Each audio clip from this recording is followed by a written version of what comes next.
Bienvenidos a una nueva entrevista en Furor Televisión.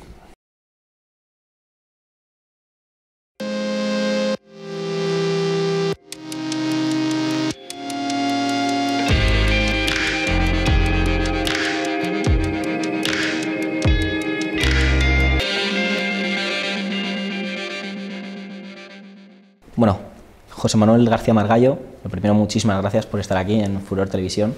Un placer, la primera entrevista en este nuevo plató y además presentando Memorias heterodoxas. En Memorias heterodoxas, en tu libro, hablas de que eres un político de extremo centro. ¿Cómo definirías lo que significa, digamos, el extremo centro, para quien no lo conozca? Bueno, empezaría por decir que el centro no es una posición geográfica. Uno no es de centro por tener un partido a la derecha y otro a la izquierda. Eso te hace un partido en medio, pero no un partido de centro. Yo creo que los partidos de centro, ahora más que nunca, lo que tienen que encarnar son los principios que inspiran las llamadas democracias liberales versus las democracias iliberales o autoritarias. ¿En qué consiste eso? En un férreo compromiso con los derechos y las libertades del individuo. La dignidad del hombre es el pilar sobre el que se construyen los partidos de centro. La separación de poderes, que es la garantía de esos mismos derechos y libertades. La economía social de mercado, un mercado que funcione, vigilando que no haya concentraciones de poder económico que derivan siempre en concentraciones de poder político, y el otro pilar tan importante como el mercado que funcione, la compensación social. El respeto por la ley y las instituciones internacionales, ahora tan degradado desde que Trump ha llegado a la Casa Blanca. El europeísmo militante, aspirar a unos Estados Unidos de Europa y no a la recuperación de soberanías o competencias cedidas, y finalmente la apertura de fronteras, que es la idea contraria al proteccionismo que también se está imponiendo, por desgracia. ¿Cómo definirías esto del europeísmo militante y en qué consiste? Lo primero es para ser europeísta militante es creer que Europa existe, es decir, que no es un espacio geográfico sino una idea. En el libro desarrollo lo que yo llamo los pilares de Europa, que es muy antiguo, es decir, esto de Europa no es un invento después de la Segunda Guerra Mundial. ¿En qué se basa Europa como idea, como concepto, como concepción del mundo? Primero, de la filosofía griega hereda la democracia, la libertad y hacer del hombre el centro de la acción política, y no al revés, que hacen los totalitarismos, que hacen del hombre una pieza para un proyecto, la clase, la raza o el Estado, según seas marxista, nacionalsocialista o fascista. Grecia hace todo eso, pero tiene un inconveniente que vas a entender muy bien, que es el particularismo. Nunca pasan de las fronteras de la polis. Quien hace eso es Roma, que crea el ius gentium, es el primer derecho universal. Y Roma lo que consagra es el derecho como norma de conducta, sobre todo la justicia como norma de conducta. El tercer elemento es la civilización judeocristiana, que añade a la justicia romana la idea de la solidaridad. Es decir, al samaritano se le da agua, no porque tenga derecho, sino precisamente porque no la tiene. Y en eso se basa toda la idea de compensación social en la economía social de mercado y de la solidaridad interna en Europa. Y sin solidaridad puede haber un proyecto económico en Europa, lo que no habrá es un proyecto político. Claro, pero tras la salida del Reino Unido de la Unión Europea, ¿se puede hablar de europeísmo militante? Precisamente porque el Reino Unido ha salido porque no eran europeístas militantes, no lo fueron nunca. Es verdad que el primero que habla de Estados Unidos de Europa es Winston Churchill, en el 45, pero habla de una Europa que hagamos nosotros, y diciendo el Reino Unido y la Commonwealth serán buenos aliados, pero no estaban pensando en ellos, y siempre, desde que entraron en el 73, no han parado de arrastrar los pies porque no creen en esa Europa. Ahora que se han ido, que no haya nadie que meta palos en las ruedas, es cuando podemos avanzar hacia esa idea. Y digamos, ya como nos toca como españoles, ahora que Reino Unido ha salido de la Unión Europea, ¿será posible recuperar la última colonia europea, Gibraltar? Depende de que el gobierno quiera, y mucho me temo que no quiere. Es decir, eso se basa en dos acciones, en dos estrategias diferentes. Una estrategia externa, que es ofrecer la cosoberanía para que Gibraltar siga formando parte de la Unión Europea, la doble nacionalidad, el Estatuto de Autonomía, y un pilar interno, que es crear en el área del entorno, que tiene una renta que es 6 veces inferior a la del Peñón, un área económica especial que sea ventajosa para Gibraltar y para los habitantes de Campo de Gibraltar. Eso permitiría a esa zona económica especial atraer, manipular, ensamblar, etcétera, muchos de los productos que vienen desde Suez, que ahora se van a Rotterdam, y ser base logística para empresas que inviertan en el norte de África si no queremos tener una catástrofe demográfica en Europa a través de migraciones sin control de ningún tipo. Yo sé que durante el tiempo que fuiste ministro de Exteriores, una de tus batallas personales incluso fue, digamos, la defensa de la cosoberanía con Gibraltar. ¿Qué clase de ruedas y de impedimentos te encontraste en el camino? Porque ya no solo No, vamos, eso está en todas las hemerotecas. Claro. Es decir, yo no entré en el segundo gobierno porque yo me empeciné en seguir con la cosoberanía. Mi sucesor Dastis tiene una entrevista en la SER a los pocos días de ser nombrado diciendo que la cosoberanía no es la cuestión a debatir, que España se conforma, como parece que se va a conformar este gobierno, con que hagan un poquitito menos de contrabando en tabaco, subiendo un poquitito el precio de la cajetilla, que aunque no haya demasiado fraude fiscal, porque es un paraíso fiscal como la copa de un pino, a la izquierda le preocupa mucho Panamá y no se preocupa de un paraíso fiscal que tenemos en la puerta de casa. Y en tercer lugar, libre circulación de personas, que evidentemente con cosoberanía no habría caso, porque no habría verja, no habría frontera, por tanto la libre circulación estaba garantizada. Yo creo que es perder una ocasión de oro, como no hemos tenido desde 1713. Estuvo a punto de salir en 2002, pero entonces los gibraltareños no estaban tan apremiados como ahora. Ahora, cuando el Reino Unido se vaya, Gibraltar se va, porque Gibraltar está por un artículo que es el 355 del Tratado de Funcionamiento, que dice que las leyes europeas se aplican a Gibraltar en tanto en cuanto el Reino Unido es responsable de su acción exterior. Cuando el Reino Unido no lo sea, o lo es España o no lo es nadie. Y si lo es España, estarían en la Unión Europea, insisto, con doble nacionalidad, con cosoberanía, con un estatuto de autonomía especial, o no estarán. Pese además, bueno, las discrepancias que hay en la sociedad gibraltareña sobre la salida de la Unión Europea, ¿no? No hay discrepancias ninguna, votó el 96%, votó a favor de la Unión Europea. Discrepancia me refiero sobre la población total es que lo que no se Unido. entiende muy bien es que Escocia esté pensando en independizarse del Reino Unido para quedarse en la Unión Europea, y Gibraltar, que puede quedarse en la Unión Europea conservando sus rasgos culturales, su doble nacionalidad, etcétera, esté rechazando esta oportunidad y se conformen con entrar en la Unión Europea como socios de segunda, ¿no? Te he escuchado muchas veces defender el concepto del multilateralismo. ¿No crees que, digamos, en la historia reciente de España parece que a veces esto del multilateralismo se ha confundido con, digamos, la subordinación de nuestra patria sobre la de un imperio determinado? Ya no hay imperios, lo que hay, ya que has utilizado el lo que hay es una multipolaridad.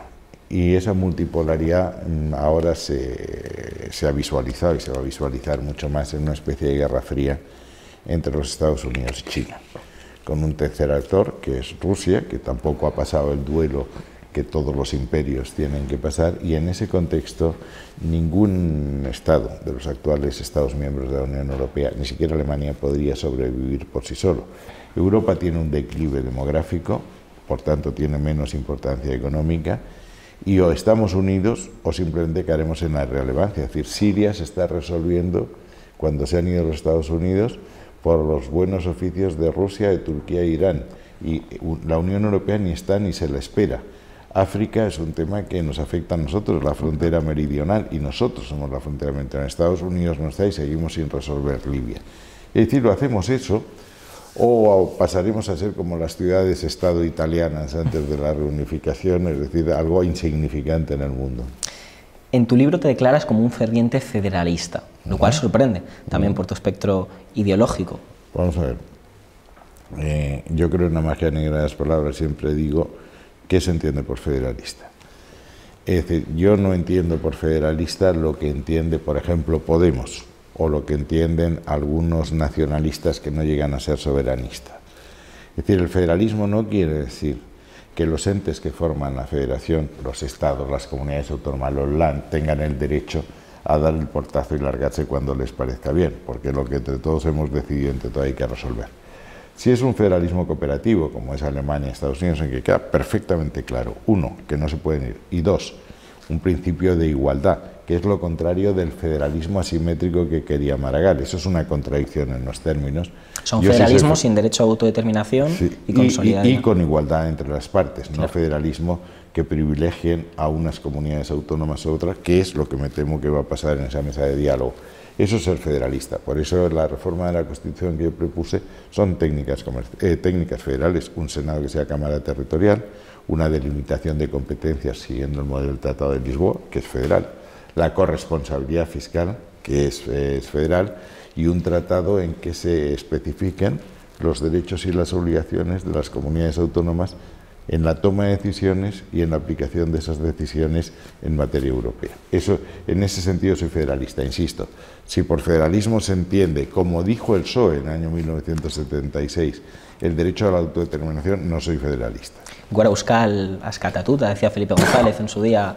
No, eso está en el 26 o el 16 sí, Congreso. Cuando defendían el Congreso del 76 dice con la autodeterminación de todos los territorios. Es más, hace no tanto tiempo el partido, el PSC en Cataluña tenía en sí mismo el derecho a autodeterminación como una de las... Es que está en su ADN, es decir, la primera gran concentración a la que asiste Montilla, PSC y entonces presidente de la Generalitat, en contra de la sentencia del Constitucional condenando el estatuto, o declarando nulos 14 artículos del estatuto, va detrás de una pancarta el presidente de la Generalitat y de somos una nación, nosotros decidimos. Oiga, ustedes deciden lo que les toca, es decir, las competencias que te asumen, ni una más. ¿No crees que se equivocó ahí el Partido Popular con el estatuto? Yo creo que en mi libro cuento que esto fue un rosario de errores de unos y de otros. Los principales culpables son los separatistas, que lanzan un proceso que no tenía ningún futuro. El segundo gran culpable es Zapatero, que primero intenta reformar el estatuto, el bloque constitucional, sin consensuar con nosotros, rompiendo la norma de la tradición de que las grandes reformas se hacen por consenso de las grandes fuerzas. Hace el pacto de Tinel, que es para excluirnos a nosotros. Tercero, cometió un error del libro, es decir, aceptaré cualquier estatuto que me mande el Parlamento sin tocar una coma, creyendo que era Rajoy el que iba a ganar las elecciones y lo iba a aplicar. Luego se encontró que aunque había que cepillarlo, torearlo, la sentencia, etc. Y nosotros nos equivocamos no haciendo un estatuto alternativo o no presentándolo, porque se hizo, siendo muy expansivos en el recurso de inconstitucional. Se impugnaron 143 artículos. Y luego nos equivocamos cuando ya dan el salto claro, que es la Diada de 2012, cuando aparece, te acordarás, Artur Mas como el Mesías, sí, en el Mar Rojo, no tomar aquello en serio y no estar más presentes ahí. Y luego no evitando la consulta del 9 de noviembre de 2014, y ya en 2007 el error es mayúsculo. Fíjate que la consulta de aquellas, digamos que no se vio como luego se vio el referéndum, o el supuesto referéndum que se celebró el 1 de octubre, ¿no? No hubo, digamos, ni las cargas policiales de entonces, ni la polémica que suscitó en ese momento. ¿Qué crees que cambió? Bueno, yo creo que es que en el 9 de noviembre de 2014, porque yo pedí la aplicación del artículo 155, estamos hablando del 9 de noviembre, yo lo pedí el 19 de septiembre, en un foro de Europa Press, para que nadie me acusase de haber violado el secreto de las delegaciones del Consejo de Ministros.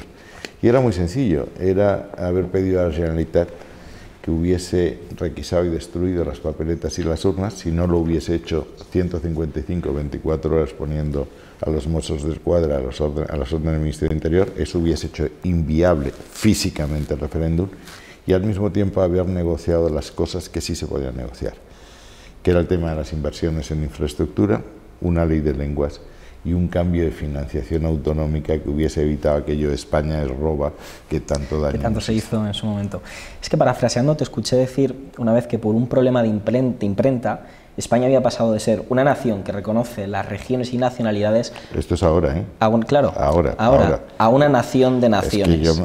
Es que yo me sorprendí al ver que el programa con el que el PSOE iba a concurrir a las elecciones cambia de ser una nación con autonomías o un Estado autonómico, pasa a ser federal. Y le pregunté a Iceta, porque tuve con Miquel Iceta, estaban todos, ahí estaba Montilla, estaba Meritxell Batet, Juan Cruz, estaba todo el mundo ahí. Digo, pero este cambio, dice, es un error de imprenta. Digo, hombre, cambiar el concepto de nación y el concepto de organización jurídica, un error de imprenta, pero en fin, así se escribe la historia. Claro, que no me ha explicado nadie es cuáles son las consecuencias. Es decir, porque Sánchez, bueno, dice una cosa y la contraria, pero alguna vez dice que es que nación es lo mismo que nacionalidad. Si es lo mismo, ¿para qué lo cambiamos? Y si no es lo mismo, ¿qué consecuencias tiene ese cambio? Y vuelvo a recordar a Montilla diciendo somos una nación, nosotros decidimos. ¿Y cómo se resuelve, digamos, la cuestión plurinacional de España si no es...? Primero es que volvemos como el tema federal a la magia negra de las palabras. ¿Qué quiere decir nación? Si nación quiere decir nación es donde has nacido, es de nascere. Si nación es un concepto de que hay unas peculiaridades lingüísticas, culturales, etcétera, bueno, puede haber varias naciones en España, nadie se ha molestado en decir cuántas, pero podría haberlas, lo que no sé es la utilidad de ese concepto. Pero el Tribunal Constitucional dijo con toda claridad que en términos jurídico-políticos constitucionales no hay una nación más que una nación, que es la nación española. Por tanto, vamos a evitar equívocos en este tema, porque, insisto, la consecuencia de quedarse nación es que puedes pegar un portazo y levantarte de la mesa cuando te parezca bien, les guste o no les guste al resto de los comensales. Naciones sin Estado sería, ¿no? Bueno, sí, bueno, no, sí, pero se empieza diciendo que son naciones sin Estado para las 24 horas pedir el Estado. Naciones sin Estado es como decir, bueno, un señor que con un solo brazo, y bueno, al final intentará que le pongan los dos. En tu libro hablas de las discrepancias políticas que tuviste con Mariano Rajoy. Te quiero preguntar cuáles fueron las más profundas respecto a ¿Cataluña? Las tres Cs que dices. Sí. Las tres Cs son las tres causas que explican el deterioro del PP, que es crisis, corrupción y Cataluña. Las tres discrepancias políticas son Cataluña, primero dije hay que estar presente, hay que ir a discutir con todos, hay que ir a todos los debates y hay que hacer lo que te he dicho anteriormente, haber prohibido ese referéndum. La segunda era el cambio institucional, que era la reforma de instituciones, empezando por la del texto constitucional, para modernizar el texto precisamente para asegurar los principios fundamentales de la Constitución, que son muy pocos, que la soberanía pertenece a todo el pueblo español y no a una parte, que España es una nación de ciudadanos libres e iguales en derechos y obligaciones, que no cabe el federalismo asimétrico, y la solidaridad, que es el cemento de unión de cualquier nación. Y a partir de ahí haber modificado lo que te he dicho, el Senado, las libertades y derechos, etcétera. Esas fueron las tres grandes discrepancias, y desde luego Gibraltar, en que yo dije, si no se aprovecha ahora esto para pedir la soberanía, nos pasaremos otros 300 años lamentándonos de haber tirado el balón fuera después de tener 5 penaltis a favor. ¿Por qué crees que no dimitió en el momento en el que la moción de censura se plantea y se le da esa posibilidad? Yo creo, y ahí en mi libro hago un paralelismo, con la vida siempre tiendes a reproducir lo que han sido tus propias experiencias, a lo que le pasó a Adolfo Suárez cuando dimitió, que yo creo que hubo un desfondamiento humano, es decir, yo ya no puedo más, si dimito se va a interpretar qué es lo que él ha escrito luego, que es que yo acepto que me voy por corrupto, y entonces aguantó y vino lo que vino. Si hubiese dimitido, la moción de censura se hubiese abortado y se hubiese abierto un nuevo proceso de investidura, llamando en primer lugar al Partido Popular, etc. Pero aunque el Partido Popular no hubiese logrado hacer gobierno, es dudoso que Sánchez lo hubiese podido hacer. No es lo mismo lo que Pío Cabanillas, que fue mi primer ministro, llamaba la solidaridad del cabreo, es decir, ponerse de acuerdo para echar a Rajoy, que ponerse de acuerdo para hacer un programa en aquel momento. Has dicho también que se están dinamitando ahora los pilares básicos de la transición española, pero hay quienes hablan de que lo que realmente está ocurriendo es que se está reformulando el sistema político español y hay una nueva transición política, se está construyendo un nuevo régimen político. Sí. ¿Tú crees que esto es así? Sí, claro que lo creo. Es decir, yo creo que en la historia hay esos momentos estelares de que habla Stefan Zweig, es decir, un parteaguas en la historia. Y la crisis económica fue un parteaguas. Acabó con la revolución conservadora, neoconservadora de Reagan y Thatcher, y abrió un nuevo periodo de más regulación y más supervisión de las instituciones, pero es que en el terreno político, en España, trajo la emergencia de los indignados, que luego son Podemos, el referéndum del 9 de noviembre del 2014 trae la emergencia de Ciudadanos, el 2017 trae Vox, y esto ya no es un partido de tenis de singles, es un partido de dobles en que cada pareja quiere cargarse al jugador rival. Con la entrada de Vox ya el tema se complica más. La prueba es que estamos en un gobierno de coalición, por primera vez en la historia democrática, en donde hay ministros comunistas, por primera vez en la historia de España, desde el gobierno de la República. Desde la Segunda República. 37. Sí, sí. Es decir, y si estamos diciendo, como decías antes, que lo que queremos es pasar de ser una nación a ser una nación de naciones, pasamos de ser un régimen autonómico a un régimen federal con derecho de autodeterminación, que es lo que se está discutiendo en la famosa mesa sin condiciones entre los dos gobiernos. Por cierto, que Sánchez ha aceptado que están en igualdad de condiciones, cuando es obvio que el gobierno del todo no es igual que el gobierno de una parte, pero en fin, todo eso es un cambio de régimen. Y entonces lo que hay que hacer es adaptar los textos a las nuevas circunstancias. El nuevo régimen político. ¿Crees, digamos, que los políticos de ahora salen al circo, abren el circo, sin saber lo que van a hacer los domadores? Yo creo que nunca vamos a tener una clase política como tuvimos en la transición, es decir, 77, 79, 80, cuando se construye todo de la nada, porque ahora que hay gente que ningunea lo que fue la transición, hay que acordarse que estamos en medio de una crisis económica, la crisis del petróleo que Franco no pudo abordar, con un ejército sublevado, con ETA matando y sin ninguna sola institución vigente, es decir, unas Cortes que no representaban a nadie y un Consejo Nacional del Movimiento que era teóricamente la segunda cámara, que tampoco representaba a nadie.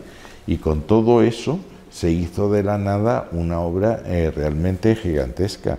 Y yo creo que ahora, por desgracia, la clase política no tiene esa altura. Es decir, no hay más que ver. Yo no conozco ningún español en su sano juicio que siga un debate del Congreso de los Diputados, siguen la sesión de control. Quedamos pocos frikis que y los que insultos miramos. varios, pero nadie se Sí, le sí. ocurre pensar, vamos a ver qué han dicho estos señores sobre el tema que se te ocurra, ¿no? Sí, sí, en la vida cotidiana parece que la Es política... todo tuit.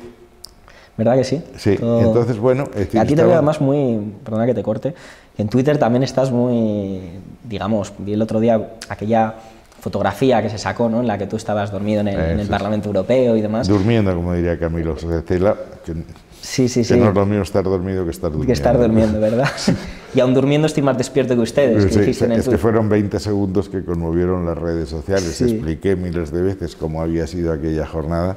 Yo empecé en Espejo Público, comité ejecutivo, comida empresarial, vuelo, preparación de un debate, porque era el día que había sido ascendida a los cielos la nueva fiscal Delgado, y al día siguiente tenía un debate muy complicado porque era el primer debate con todos los dirigentes catalanes, yo era el único no catalán, en que por primera vez asistía Toni Cantó, o sea que era una corrida con picadores. Claro, ¿no? Vi que pusiste aquel claro, meme, ¿no?, de tu fotografía. Claro, sí, sí, sí. Pero en fin, me hizo muy famoso. Sí. Hablando ya de lleno de lo que fueron las primarias del Partido Popular, que lo mencionas largo y tendido, ¿crees que un vicepresidente del gobierno hoy, o un vicepresidente segundo, puede llegar a concentrar al menos la mitad del poder que tuvo Soraya Sáenz de Santamaría? Yo creo que Sánchez ha tomado lección de eso. Yo creo que es que aquí no se había tenido en cuenta las experiencias anteriores. También te he explicado que una de las razones que explica la crisis interna de UCD es que hay muchos ministros que consideran que Fernando Abril, que era el segundo abogado, tenía demasiado poder. El matrimonio entre Felipe González y Guerra termina como el Rosario de la Aurora. Y lo que ha hecho es que ha nombrado 4 vicepresidentes, lo cual garantiza que unos se anulan a otros, ha repartido las competencias, con lo cual ninguno tiene toda la información para tomar decisiones, y no les hace pito de caso a ninguno porque quien manda ahí es Iván Redondo, con lo cual pues... Iván Redondo, que curiosamente era asesor del Partido Popular en Extremadura, ¿no?, en su momento. No, y su segundo, Frank Gómez Loarte, estuvo en mi gabinete y hablaba mucho con Iván Redondo, sí, no, él es un experto en marketing. Claro. Y estuvo con García Albiol, y yo creo que estuvo también en País Vasco con Basagoiti, con Monago, conmigo. Este es un señor que es un experto en comunicación y hace muy bien. Sí, sí, eso seguro. En La Sexta dijiste respecto a la deriva del Partido Popular hace poco una frase que fue muy dura y muy tajante. Dijiste que desde que no nos matan no tenemos proyecto, en referencia al Partido Popular. En el País Vasco, claro. Solo en el País Vasco. Eso fue con ocasión de una... Yo estudiaba en San Sebastián y la carrera en Bilbao, y mi padre había vivido hasta hace unos meses en yo iba mucho, fui a la presentación de la candidatura municipal. Allí no había prácticamente nadie. Yo entonces era ministro, las preguntas me las hacían a mí sobre el Yemen. Digo, oiga, que ustedes han venido a entrevistar a estos señores, no a mí. Y le dije a la entonces presidenta Arantxa Quiroga, digo, pero no parece que demuestren mucho interés en lo que estemos haciendo, no parece que estemos ofreciendo algo. Y me dijo, es que desde que no nos matan no tenemos proyecto. País Vasco, ¿eh? No tremendo, tremendo. Tremendo, sí, claro que tremendo.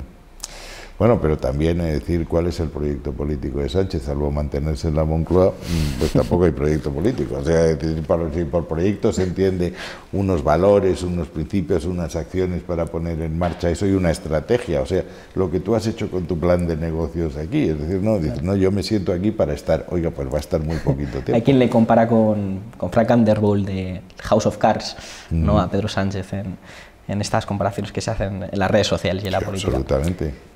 Te quiero poner ahora un vídeo que vamos a ver aquí en la pantalla de detrás, de algo que creo que hoy día sería complicado verlo en política. Hay un chiste que se cuenta en Italia, se dice que en el circo romano ocurre un hecho inaudito, y es que los cristianos se habían comido a los leones. Finalmente se aclaró que no eran los cristianos, sino los democristianos los que habían sido capaces de comerse a los leones. Ojalá en nuestro país hubiera en cualquier caso más democristianos ilustrados como usted, que no es por desgracia algo habitual en el Partido Popular. Ha citado usted hoy a Lenin, a Marx, a Azaña, a Tierno Galván. En algunos de los periódicos de este país le llamarían a usted un peligroso antisistema. Respecto al señor Iglesias, chiste por chiste, usted se define como socialista radical, los democristianos. ¿Sabe usted por qué Colón era el primer socialista radical? Porque cuando salió no sabía dónde iba. Cuando llegó no sabía dónde estaba, y todo con el dinero de los demás. Conocer y leer no es compartir. Siempre se aprende, y yo de lo que le digo de usted aprendo, pero el que lo haya asimilado en la medida de mis cortas posibilidades no quiere decir que lo comparta. Es curioso, ¿no? Porque parece que la crispación política ha llegado a tal punto ahora, por lo menos de cara a la galería, que luego las cosas supongo que sean diferentes. La crispación es absoluta. Yo los dos últimos años que pasé en el Congreso vi un nivel de crispación, de irritación, de falta de entendimiento, de ponerse en los zapatos del otro como no había visto jamás. La transición no hubiese sido posible en un clima como este, ¿eh? Claro, viendo este vídeo a mí me sorprendía, ¿no? Dos políticos, digamos, de posiciones tan diferentes, pero que se respetan mutuamente y que hablan, digamos, con fascinación intelectual del otro, sin ningún tipo de problema. Recuerdo en redes sociales hace poco cuando Iván Espinosa Los Monteros y Pablo Iglesias, en la apertura del hemiciclo del Congreso de los Diputados, estaban charlando, riéndose entre ellos. Y sin embargo en las redes sociales los seguidores de uno y los seguidores de otro les machacaron por «pero ¿cómo estás riéndote con este personaje?» ¿Crees que se están perdiendo los valores de la transición en este sentido, los de concordia, los de respeto al diferente? No solo la transición, hay un libro anterior a este, donde está, por cierto, la reforma de la Constitución, se llama Por la convivencia democrática. Es que se trata de convivir. Es decir, la democracia consiste en que la violencia social se dirime en un Parlamento que se rige por un reglamento que tiene unos tiempos determinados, cada uno expone sus argumentos, pero llevar eso al terreno personal y sacarlo de fuera es hacer imposible la convivencia y el entendimiento, es la falta de diálogo, claro. Y la democracia es diálogo. Recuperando las primarias del Partido Popular, dijiste una vez que Soraya tenía una relación más que privilegiada con los medios de comunicación. Ya por lo que me toca como periodista, te quiero preguntar qué tipo de relación era y cómo de privilegiada era. Hombre, no es ningún secreto que el grupo Prisa pudo reacondicionar su deuda, que hubo unas licencias de televisión a medios privados en que algo tuvo que ver la vicepresidenta, y tenía un gabinete de agitprop que se dedicaba a ponderar sus propias virtudes y exagerar, no digo yo que no las tuviésemos, los defectos de los demás, incluidos los míos. Es decir, que es evidente, mire, en Italia se dice siempre que el que paga manda. Sobre la relación de la política y el periodismo, También has dicho que cuando estás en el puente de mando hay siempre un cierto control de medios. ¿Cómo es esto? Hombre, en primer lugar, tú tienes una información que no tiene nadie. Los medios de comunicación viven de que se les dé información, lo cual quiere decir que más les vale el tener un cierto entendimiento con la persona que tiene esa información y que te da la materia prima para hacer un medio. Si a partir de ahí tú tienes la propaganda institucional que puedes colocar en un medio otro a voluntad, y si, como tenemos en los medios audiovisuales, tú concedes las licencias, pues hombre, es muy difícil decir que no tienes una situación privilegiada, ¿no? Claro. Es decir, la prueba es que cuando un señor cesa sigue siendo igual de inteligente que el día antes de cesar, pero desaparece de los medios porque no tiene ideas que aportar, porque no tienen palancas que mover o porque no tienen propaganda que colocar. Claro. También has comentado que hay una tensión siempre entre la presidencia del gobierno y el ministro de Exteriores. Y ahora se ha hecho... Evidente. Se ha suscitado una polémica, digamos, claro, que ha ocupado todos los titulares respecto al caso de la vicepresidenta de Venezuela y la reunión con el ministro Ábalos. ¿Tú cómo...? No solo eso, y ha habido una declaración del segundo de a bordo de Pablo Iglesias respecto a la llamada República Árabe Saharaui Democrática, que ha provocado el enfado de Argelia, el desmentido de fue el primero, reciben a un responsable de la República Árabe de Saharaui, se enfada Marruecos, entonces contestan diciendo que la posición de España no ha variado, entonces se enfada Argelia y se enfada el Polisario. Y créeme, en ese triángulo que hay que llevar con un enorme tacto, el enfadar a los tres al mismo tiempo tiene un cierto mérito. Te quiero preguntar sobre todo si, digamos, tú has sido ministro de Exteriores, por lo tanto tú sabes cómo es la normalidad de un ministro de Exteriores en sus funciones. ¿Crees realmente que la noticia aquí es la reunión entre la vicepresidenta de Venezuela y el ministro Ábalos o el conocimiento de dicha reunión? Vamos a ver. Que el Ministerio de Asuntos Exteriores conocía que en ese avión iba la vicepresidenta de Venezuela, que está sujeta a unas sanciones por la Unión Europea, es innegable, porque hay un grupo que autoriza los vuelos en España que está en Exteriores.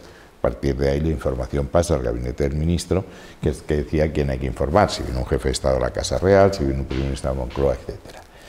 Entonces aquí lo que ha habido es una enorme negligencia, para ir aplicando, como diría Pablo Iglesias, la caridad cristiana al comentario en la aplicación de esas sanciones. Al mismo tiempo, a Guaidó, que es el presidente reconocido, el primero, por Sánchez, no lo recibe. Entonces crea una confusión en la Unión Europea tremenda, cosa que ya cuando la ministra de Exteriores dijo que era al mismo tiempo presidente y líder de la oposición, lo cual es un milagro que no se había producido desde que Jesucristo se reconoce la doble naturaleza de Dios y hombre al mismo tiempo, pues realmente es muy chocante, vamos.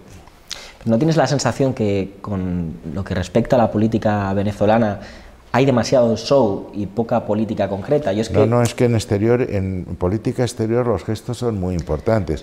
Es decir, aquí es que el problema es que lo estamos reduciendo a Venezuela. Y Venezuela no es más que un síntoma, una anécdota que se va a elevar a categoría. La política exterior española solo funcionará bien si está apoyada en dos pilares fundamentales: la Unión Europea y los Estados Unidos de América. No es lo mismo que tú vayas a ningún país del mundo, y mucho menos a Latinoamérica, como el responsable de un país de 47 millones de habitantes y una potencia media, que diciendo yo soy la voz de la Unión Europea, que era lo que pasaba, y tengo un hilo directo con los Estados Unidos. Y ahora lo que ha pasado es que a Estados Unidos los tenemos al borde de un ataque de nervios. Primero hemos dicho que íbamos a poner una tasa digital sobre las grandes empresas americanas y nos han contestado poniéndonos unos aranceles sobre lo que más nos importa. Segundo, decimos que ya somos los únicos, siendo los titulares los más protagonistas en política latinoamericana, hacemos lo de Elsie Rodríguez y no recibimos a Guaidó, que es recibido por Trudeau, por Boris Johnson, por Donald Trump, por Merkel, por Macron y tal. Bueno, nadie entiende media palabra de la ministra de Exteriores sí recibió a Guaidó, ¿no? En la Casa de América, ni siquiera el Ministerio de Exteriores, y bueno, a un presidente no lo recibe un ministro de Asuntos Exteriores, lo recibe para acompañarla a ver al presidente. Pero lo innegable en este caso es que, digamos, Guaidó no tiene un poder legislativo, ¿no? Pero un poder ejecutivo real en Venezuela. Pero es presidente legítimo. Es decir, el presidente legítimo, vamos, es que yo insisto que le estamos dando mucho valor a Venezuela, y Venezuela es importante en cuanto rompe las alianzas. Es decir, yo cuando entré en el ministerio, el clima de Estados Unidos estaba roto por la retirada de Irak. El problema no había sido Irak, sino que estábamos enfadados con Estados Unidos. Entonces, el problema es que la Constitución bolivariana es muy explícita en este tema. El señor Maduro es reelegido en unas elecciones que toda la comunidad internacional condena. No son válidas, luego cuando termina su mandato, periodo transitorio, deja de ser presidente. No puede haber vacío de poder, la Constitución bolivariana, insisto, la suya, dice que el poder lo coge el presidente de la Asamblea, pero sobre todo es que toda la comunidad internacional, menos algunas excepciones, ha reconocido a Guaidó. Claro, y que España, que es el responsable primero de la política europea en Latinoamérica, diga cuando necesita un titular, soy el primero en reconocerlo. Luego, a partir de ahí, cuando ya el titular que necesita es el contrario, recibas a la vicepresidenta saltándose a la torera las naciones europeas y al pobre Guaidó lo reciban en la Casa de América como fuese el corresponsal de una cadena de televisión americana. Lo digo sobre todo porque charlando con un colega que trabaja en el ámbito diplomático, me comentaba, vamos a ver, yo estoy en la discrepancia absoluta con el régimen bolivariano, pero sin embargo quien tiene los credenciales diplomáticos ante el Reino de España es el embajador de la República Bolivariana de Venezuela. Por lo tanto, no hay un poder ejecutivo real detrás de Juan Guaidó. Es decir, ya que estamos en el ámbito del rojerío. Sí. El rojerío siempre se dijo que el gobierno legítimo de la República era el gobierno legítimo y no el general Franco, que al final era el que teníamos parte del territorio. La legitimidad internacional es conforme a norma, y conforme a norma el señor Maduro no era presidente porque las elecciones habían sido trucadas, y sí lo era el señor Guaidó. Entonces, tenga o no tenga el control del territorio, usted tiene que respetar la legitimidad. Si todo esto lo resolvemos con cuestiones de hecho, vamos mal. Eso es lo que yo decía, un partido de centro respeta la ley y las instituciones internacionales. Ya que estamos en el plano geopolítico, te quiero preguntar por Marruecos y Argelia, que están invadiendo aguas internacionales que nos pertenecen. Eso es consecuencia de nuestra debilidad internacional ahora, eso no había pasado nunca antes. Claro, te quiero preguntar cómo debería reaccionar España ante esta coyuntura. Mira, en política internacional como en la vida, solo te respetan si eres creíble y tienes una política interior importante. No hay política exterior importante si no tienes una política interior. Te voy a poner otro ejemplo. Es decir, el señor Puigdemont, esto te va a dar una cantidad de titulares tremendas porque los secesionistas catalanes se disparan en cuanto digo una cosa de estas.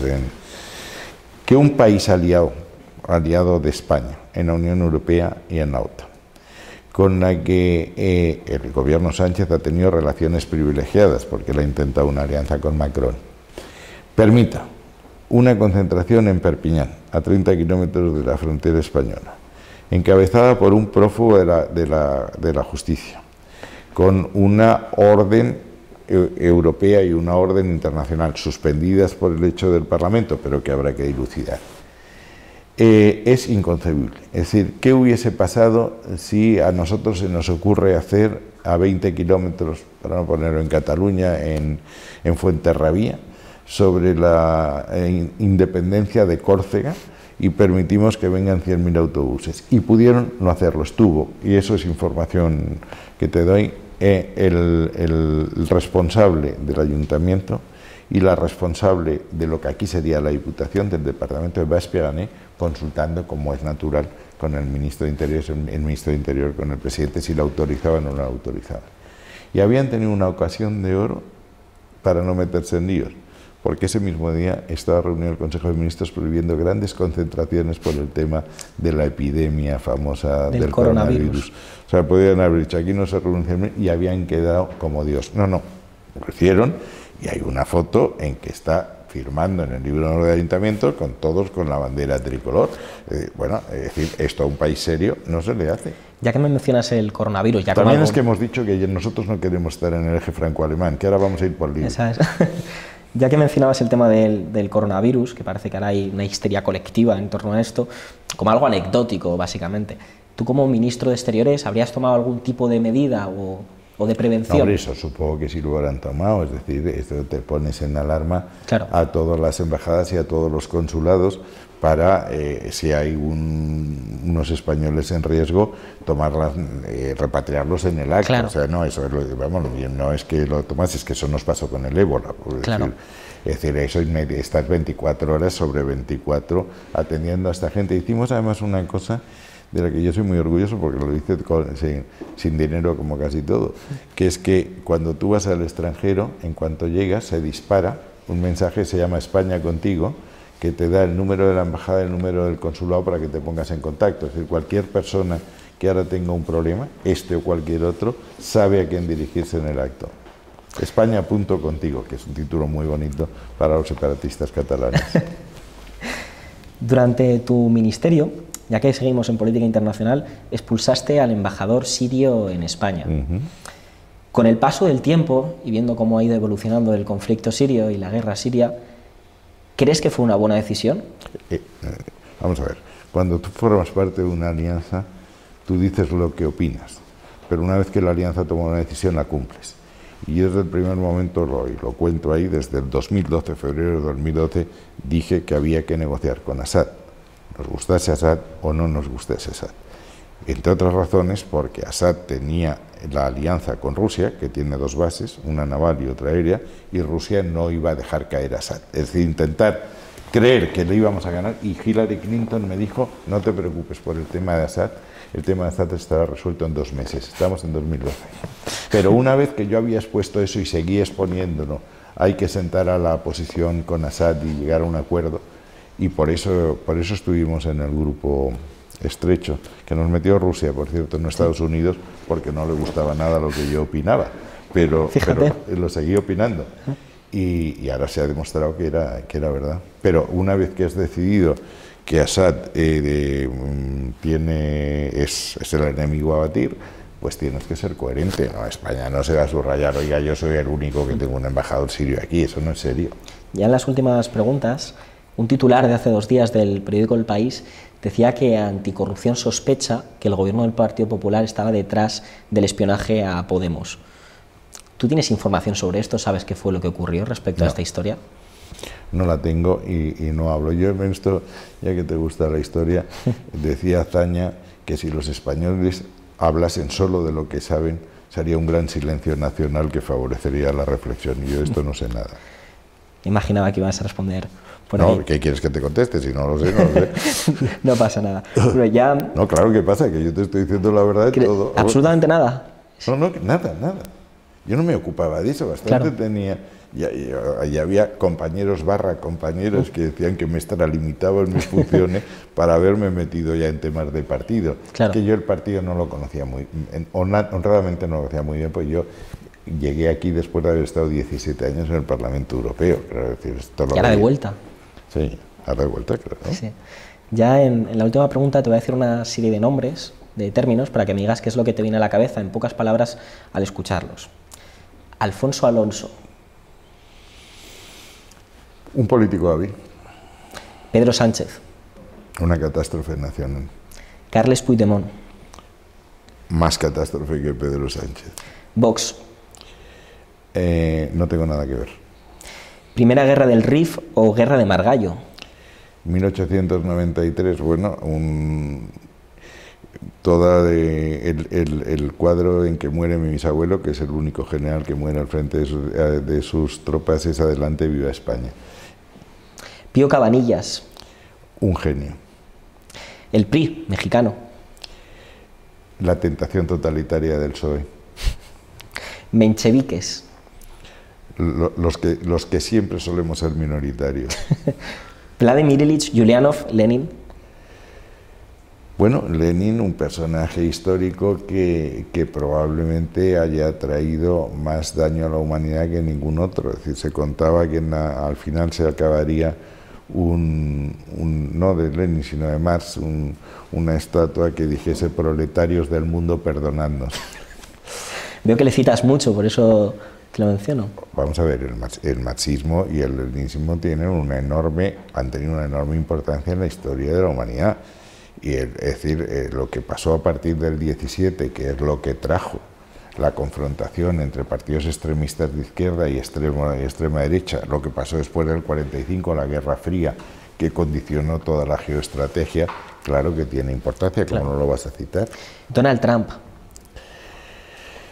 Bueno, es quien está dinamitando el orden liberal internacional que nos dimos desde el año 1945.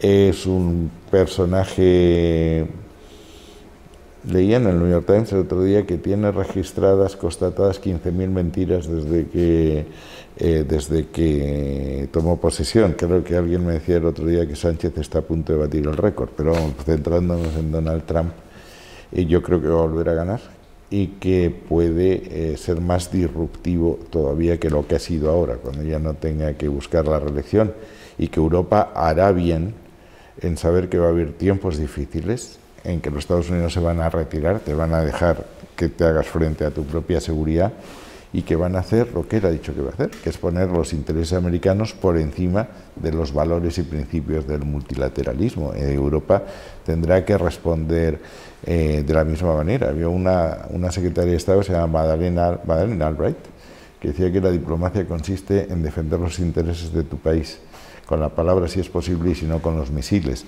Trump no lo hace con misiles por ahora, pero lo hace con aranceles, con medidas de retorsión, etcétera, y por tanto hay que saber que tienes que tener pero ignorar a Donald Trump es un disparate. Claro. Vladimir Putin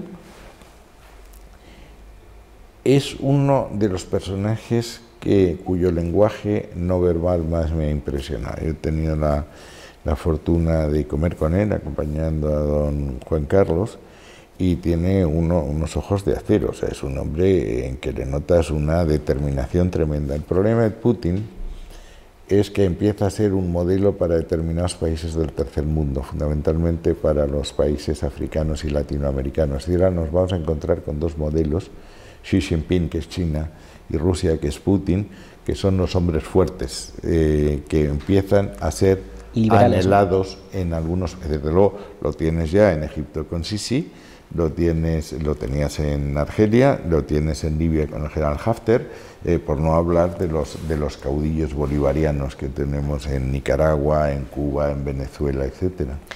María Isabel Barreiro. Bueno, es mi mujer, por tanto la prudencia me exime de cualquier comentario sobre decir que sigo felizmente casado, lo cual no está mal en los tiempos que corren. Y ya para cerrar, memorias heterodoxas. ¿Perdona? Para cerrar ya, memorias heterodoxas. Heterodoxa es lo contrario de la ortodoxia. En un momento político en que proliferan mucho los profesionales de la política, cuyo futuro depende de la coincidencia o no con el César de turno, yo soy heterodoxo porque digo lo que se me ocurre y lo que no lo que se me ocurre, la verdad es que no son ocurrencias, suelo reflexionarlas bastante, pero cuando creo una cosa la digo y normalmente la mantengo. Te voy a hacer un regalo. A ver. Que va a ser, bueno, mi libro, justo que lo he publicado hace poquito. Se ha quedado algo antiguo porque ahora hay gobierno de coalición, pero intenté analizar a toda la izquierda transformadora, la izquierda del Partido Socialista. ¿De cuándo es? Años.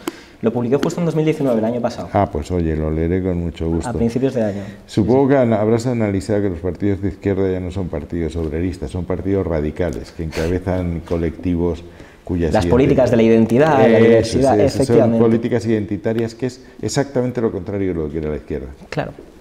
Fundamentalmente es el mayor dilema que tiene ahora la izquierda española y la izquierda internacional, diría. Ellos era un concepto de lucha de clases, pero claro, ya la lucha de clases en un momento en que el proletario se ha aburguesado y lo que quiere es comprarse un apartamento en Benidorm y lo que más le apasiona es cómo va a ir Cristina Pedroche en Nochevieja, pues es difícil construir una base. Claro, tras la caída del muro de Berlín, de alguna forma, el sujeto clase, el sujeto obrero, se supeditó a los sectores marginalizados de la sociedad, ¿no? Eso es, y por eso la socialdemocracia, que era el remedio contra el totalitarismo soviético, entra en crisis, porque ya no tiene nada que ofrecer para evitar un mal que ya ha desaparecido. Pero nosotros también tenemos que hacer una reflexión sobre cómo deben ser los partidos de centro en una situación nueva. Completamente.